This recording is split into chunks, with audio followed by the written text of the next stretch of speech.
안녕하세요. 마인드 디톡스의 묻지마 캔디입니다. 오늘의 방송 제목은 육체적 관계없이 불륜으로 인정한 사례는 없나요? 입니다.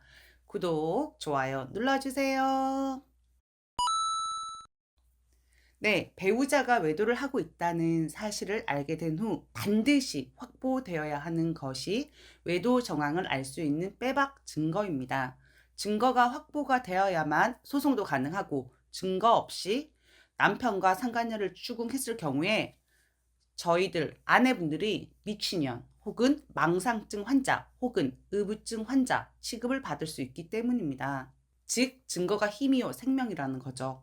간통죄가 있었던 시절에는 성관계를 하고 있는 현장 모습이 확보되어야 했었는데요. 하지만 지금은 관통죄처럼 형사고소건이 아니고 손해배상 청구 소송으로 즉 민사로 진행이 됩니다. 민법 제840조에서는 배우자에게 부정한 행위가 있었을 때 재판상 이혼이 가능하다고 규정하고 있는데 여기서 말하는 부정한 행위에 대해서 법원은 육체적인 행위가 아니더라도 부부의 의무에 충실하지 않은 모든 행위를 포함하는 것으로 보기 때문에 육체적인 관계까지 진행이 되지 않는다 하더라도 정서적으로 부적절한 관계를 맺기 시작했다라면 부정한 행위를 한 것이라는 취지라고 보시면 됩니다. 증거가 되는지 되지 않는지에 대한 걱정과 고민들이 정말 많으신데요. 가장 기본적으로는 유부남임을 알았다는 사실에 대한 증거는 확보가 되어야 됩니다. 그리고 부정행위에 관한 증거가 확보가 되어야 되는데요. 그 부정행위의 범위가 애매모호하긴 합니다. 성관계를 했다는 증거가 확보가 된다면 가장 베스트한 경우겠지만 그렇지 않은 경우에도 승소, 가 가능한 경우, 즉 육체적 관계에 관한 증거 없이도 불륜으로 법원에서 인정해준 사례들에 대한 기사를 제가 찾아봤습니다. 해당 내용들을 함께 보도록 하겠습니다. 첫 번째, 상대방에 대한 애정이 담긴 말을 주고받았을 때 자기야 사랑해, 너무 보고 싶어, 난 너 없이는 못 살아 등 애정이 담긴 표현을 서로 주고받는 경우입니다. 저 또한 소송을 할 때는 처음에는 카톡으로 나눈 몇 개의 그런 애정이 담긴 캡처 화면으로 시작을 했던 기억이 나네요. 물론 그 뒤에 증거라는 놈이 고구마 뿌리 올라오듯이 마구마구 올라왔었죠. 네, 두 번째, 미래를 함께 계획하는 등의 대화를 나눴을 때 보통 우리가 미래를 꿈꾼다라는 표현을 하는데요. 우리 둘이 애들 다 크고 나면 함께 결혼해서 전원주택에서 살자. 너랑 함께 노후를 보내고 싶어. 지금 마누라 지긋지긋해. 조금만 더 참아줘. 몇 년 안 남았어. 이 집에서 탈출해서 너랑 행복하게 살아갈 날들 너무 기대돼. 아, 미친놈들. 둘이서 함께 하는 미래를 언급한 내용들이 있는 경우인데요. 재질이 정말 더 나쁘지 않나요? 물론 입으로만 나불대는 거고 진실이 아닐 수 있지만 상간녀를 옆에 두고 섹파로 데리고 놀려고. 하지만 실제로 계획을 다 짜놓고 아내분들에게 엄청나게 가스라이팅을 하면서 너랑 나랑 원래 안 맞아라고 하고 하늘 일도 아닌데 화를 엄청 내고 싸움을 억지로 붙인 후에 괜히 화난 것처럼 가출을 해서 이혼 소장을 보내는 경우가 허다합니다. 제가 제일 나쁜 놈들이라고 했죠. 계획적으로 어떤 이혼을 실행하는 경우. 진짜 몽둥이로 쳐 맞아야 됩니다. 세 번째, 성관계는 없었지만 한 방에서 하룻밤을 함께 보냈을 때. 이가 무슨 개소리인가요? 결혼해서 자식도 낳은 인간들이 섹스를 안 하고 남녀가 하룻밤을 보냈다는 게 말이 됩니까? 저는 이런 경우는 100% 섹스를 했다라고 생각을 합니다. 다만 아니라고, 안 했다고 억지 주장을 하는 것 뿐이죠.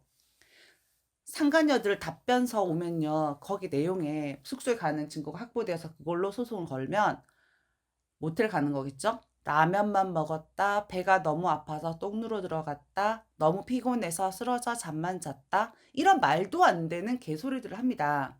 똥 누러는 공중 화장실 가면 됐고 라면은 편의점에서 먹으면 되지. 왜 여관을 가냐고요. 말 같지도 않은 거죠. 그렇게 주장을 하니까 그래도 이것도 불륜 행위로 본다는 거죠. 네 번째, 진한 스킨십을 했을 때. 아니, 서로 삽입을 해서 피스톤 운동을 해야만 이게 불륜인가요? 뽀뽀하고 손가락으로 거기 대고 온갖 짓거리 다 하고 가슴 빨고 할 것 다 했으면서도 성교를 안 했으니까 부정행위가 아니다라고 주장하는 건 말도 안 되는 거라고 생각을 합니다. 왜 대학교 때 남자친구랑 삽입만 안 하고 할 거 다 해놓고서는 본인들은 섹스한 적 없다고 처녀라고 주장했던 내숭 떨던 어떤 한 학생이 기억이 나네요. 네, 다섯 번째. 서로의 집에 거리낌 없이 드나들었을 때 얼마나 친하길래 유부남 혹은 유부녀가 다른 집을 드나듭니까? 정작 이런 인간들은 본인 집에는 새벽에 기어 들어가거나 외박을 한다는 사실, 본인 집부터 잘 들어가세요. 특히 상간녀들 심리가 이해가 안 되는 게 왜 아내랑 함께 사는 남의 가정집에 가서 집을 둘러보고 심지어 부부 침대 위에서 섹스까지 하는 이유가 뭘까요? 가족 사진 다 벽에 걸려 있는데 그거 완전 미친 거 아닌가요? 여튼 서로의 집을 반복해서 수차례 이상 드나든 정황이 있다면 소송이 가능합니다. 여섯 번째, 자주 만나 데이트나 여행을 했을 때 상담하면 상간녀랑 속초, 제주도 여행 그냥 기본 중에 기본이고요. 코로나 상황 이전에는 외국 여행까지 쳐돌아다니더라고요. 정작 집에 있는 아내와는 가지도 않으면서 돈도 없는 새끼들이 비싼 거 사쳐먹고 좋은 데 가서 구경하고 비싼 호텔에서 처자빠 자고 아, 정신 빠진 인간들 정말 와이프부터 챙겨주세요. 진짜 돈 아끼고 애들 키운다고 고생하는데 돈을 펑펑 써제끼면 돈이 있는 것들을 그냥 말도 안 해요. 대출 내서 한다니까요. 네, 또 흥분을 하긴 했는데 저는 위에 여섯 가지 경우를 봤을 때 성관계를 했다는 증거가 확보되지 않았을 뿐이지 육체적인 관계까지 간 사회라는 생각이 듭니다.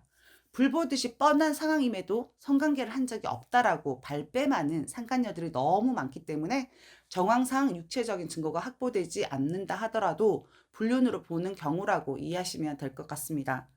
부정한 행위에 대해서 법원에서는 육체적인 행위가 아니더라도 부부의 의무에 충실하지 않은 모든 행위를 포함한다라고 하거든요.